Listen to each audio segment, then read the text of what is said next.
So have you heard about the business of blood? Essentially a human farming trade. If you think I'm dramatic, I covered this in chapter 4 of my Cult of the Medics documentary series. And I took a snippet from a documentary made by a team in France, and it was called The Business of Blood. And they did this earlier, mid-2000s, and they went and discovered that in blood donation clinics across Europe, at the time, this is what the film was centered in, they were getting free donations from citizens to the Red Cross, you know, the humanitarian organization, right?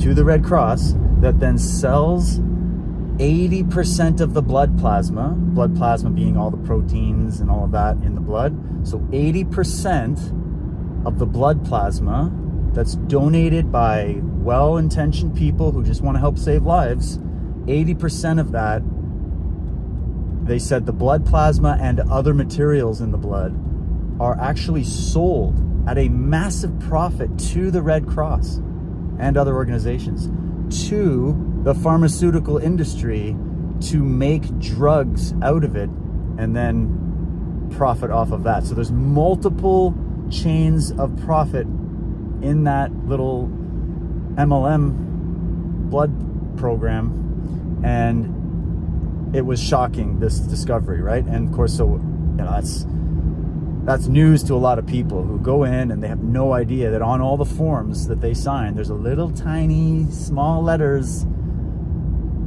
little notice in there to say, I hope you know that your blood can be used and sold to the pharmaceutical industry to make drugs. Okay, so just think about that. Just think about that, and you decide if you're cool with this, all right? Especially when you find out what people like Dr. Judy Mikovits and other people have been trying to blow the whistle on a long time, that we have a contaminated blood supply and have since like the 70s. So the blood supply is going in, they're making the drugs, they're selling them back, they're making them for vaccine manufacturing, they're injecting it in the kids, right? And, you know, so this opens up a massive door of investigation for anybody that's into the medical stuff. Look no further, just get into this. Now here's why I'm bringing this up. One of the companies in that clip that I put in chapter 4 was a Spanish company called Grifols. It's just how it's spelled. I don't know if that's how it's pronounced. Grifols. Grifolis. I don't know. Some bullshit like that.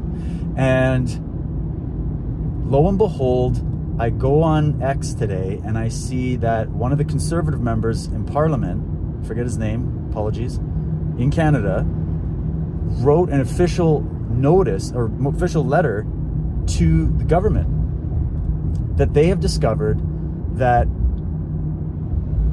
Grifols is being actively pursued for purchase by none other than Brookfield Property Management, which is, we know our current Prime Minister Mark Carney has a stake in financially, okay? And that they also found out that Canadians were promised that any blood coming through the Canadian blood donation clinics would only be used within Canada to make medicines and drugs. Even if you're totally cool with that, fine, but I would like to go deeper into that alone, but let's just put that aside. This is what we were told.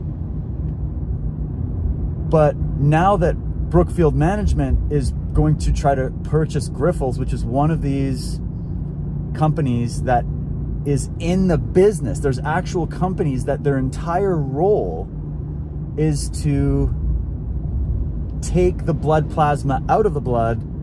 They make these big cubes out of it or tubes out of it, and then they send those different elements to these companies who purchase it at a very high rate. It's actually worth more than oil and gold. Did you know that? That your blood plasma on the market is worth more than gold and oil. This is what they said in the documentary anyways. Okay, we can check it out. But that's incredible. It's up there at the very least, all right, in terms of value. So it's something that we should all ponder. And it's the reason I'm also bringing this story up is because it's a shining example of weaponized or misguided altruism, where the average person out there, and there's so many areas that this type of thinking, this naive thinking exists. And I hope you know where I'm going. The average person, the normie, no idea in the world what kind of a world they live in. They're walking around assuming that all these government agencies are there to protect them, that all of these donations in blood donation clinics and charities are just golden-hearted Care Bears. Now, vast majority of the people working in those industries are that, but when you start to investigate deeper, just a little further past the surface level of what you've been told, you start to find this shit that you're not told about. And are you really surprised? Are you really surprised that this is the way of the world? So not only do these elites at the top, because you could also just bracket this little bit and then bring in another element, and you could say, well, let's look at the way the legal system views you as a person. Okay, and you get into the whole thing that you've got your ID that has all capital letters, names. You find out that you are literally sold on the security exchanges and stock markets as a commodity, right? Because the reason is because all the citizens of all the countries are in debt.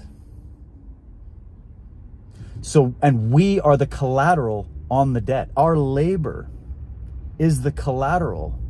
Our labor and productivity is the collateral on the debt of our nation. And they actually refer to you as stock in legalese. You can get into the whole maritime admiralty law system, the whole thing, right? So the way that system operates is you are viewed essentially as a commodity. Okay, now bracket that. Now we bring in the biotech and the technocracy side of things with the whole transhumanism push and the Great Reset and the bringing in of all of this cybernetics and everything else. You listen to some of the speeches given at the World Economic Forum every year, your mind will be blown as to what their thinking is that they're trying to patent your DNA because they're trying to alter it so that it can be patented, because you can't patent things that are natural, but you can patent altered natural things. So if your DNA ever gets altered because it's, I don't know, got mRNA in it or something else, or this polluted blood supply, or I don't know, then you are now owned because the technology that altered your genetics is owned and patented. Okay? And we can just keep going with these elements that start to form a picture for you about how, I'm talking not just the 1%, the 0.00001% of the people at the top who have created these industries, who profit off of them or have seized them through an acquisition process, right? We've got the whole, you bring in the Yuri Bezmenov thing about how to infiltrate a society and change it. All you got to do is capture those industries. And now, yeah, you could just say, oh, it's just for profit. It's just for profit. But we're talking about people, organizations, and institutions that have more money than all the gods combined, okay? Like they made the money machines. They acquired vast wealth that will blow your mind over generations, over a long period of time. We just got into this on the Unslaved podcast, getting to the history of the Templars, a history that nobody knows, the Merovingians, the history, right? About how the wealth that was acquired. So their motivation isn't only getting money because you donated some blood or you signed some documents or you're a chattel on the farm in the legal banking system or whatever. This is far bigger, in my opinion. It's a worldview that you're starting to get about how they view humanity. Humanity is essentially a cattle farm that can be your labor, your ingenuity, your ideas, your creativity, but also your body, your blood, your genetics. They are gold on the market. They are worth more than gold. And the thing is that's insidious about all this is you are not being made aware of this, except you have to go to independent films and independent journalists that are all suppressed by the algorithms. You're called crazy because it sounds freaking crazy, because it is freaking crazy. But that does not make it any less real.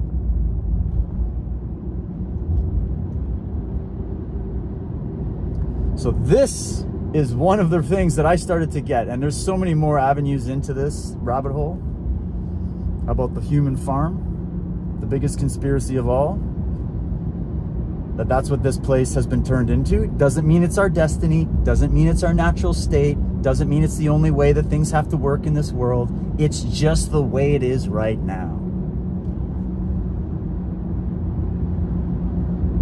And the reason this story about the blood thing and the corruption and all this kind of stuff, we're starting to get an idea of who's really managing our governments, our economies, our medical world, our institutions, right? The kind of psychopaths, the anti-human. They view us like they view ants. They view us no different than the way they view ants or cattle or sheep to be sheared.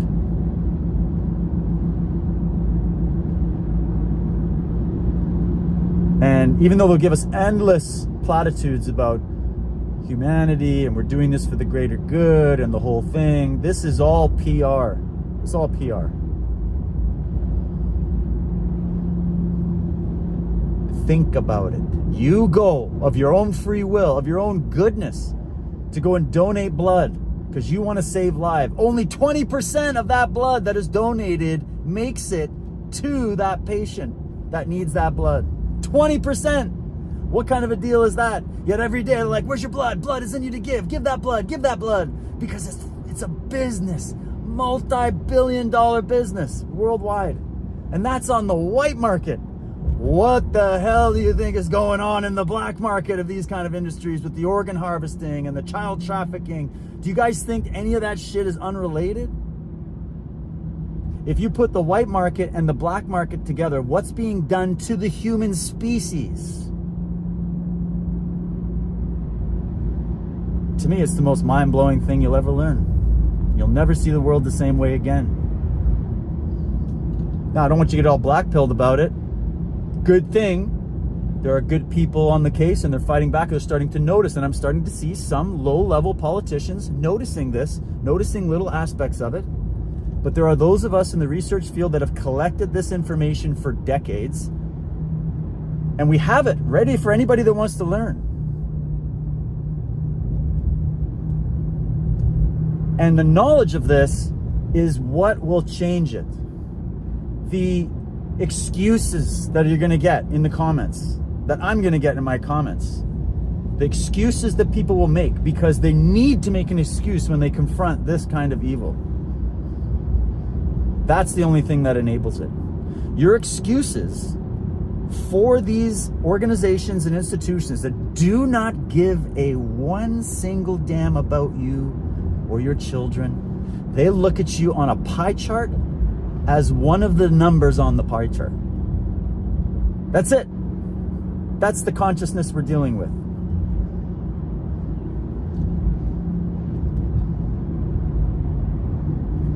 Anti-human ideology. Where did it come from? Why does it exist? And why does it dominate our world? That we are considered farm animals. By who and by what? That's another conversation. I'll let you speculate. But at the very least, we're dealing with some psychopathic humans. And they view themselves as separate from the rest, to the point where they're willing to profit off of your blood plasma and use your virtues against you so that you go up and cough up all that blood for them.